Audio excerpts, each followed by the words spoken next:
నేను చెప్పాను, అమ్మా కొడుకులు ఇద్దరు కలిసి చైర్లు మత పెట్టేస్తున్నారు.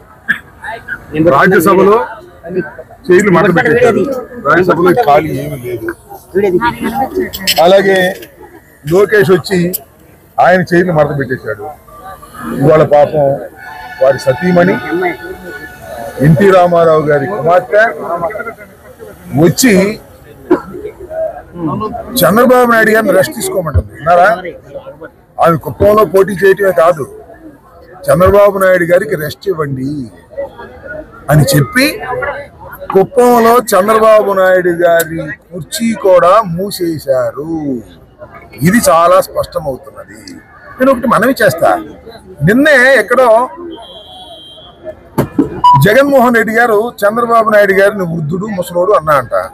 దానికి ఎంత కోపం వచ్చింది లోకేష్ బాబుకి. కోపం వచ్చి నేను చాలా ఇష్టం వచ్చినట్టుగా మాట్లాడాడు.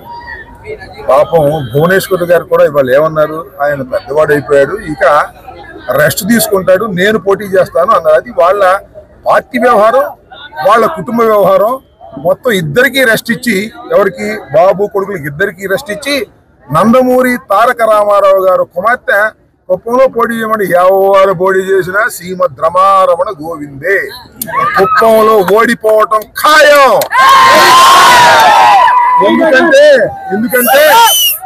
ఎందుకంటే కుప్పానికి చంద్రబాబు నాయుడు గారు 35 సంవత్సరాలంట, 30 సంవత్సరాలు లేదు, సుదీర్ఘ కాలం శాసనసభ్యుడిగా పోటీ చేసి గెలుపొందినా కుప్పానికి నీళ్ళు ఇవ్వలేదు.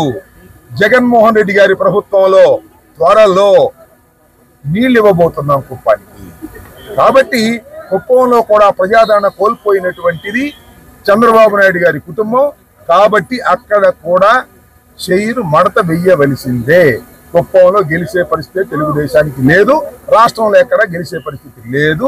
మంచి కామెంటే, నేనేం కాదంటలా. బాబు భువనేశ్వర్ గారు వచ్చి నందమూరి వంశస్థురాలు, ఆమె వచ్చి చంద్రబాబు నాయుడు గారు రెస్ట్ తీసుకోమని ఆమె పోటీ చేస్తే ఆమెకైనా ఓటమి తప్పదని ఈ సందర్భంగా చెప్పదలుచుకున్నాను.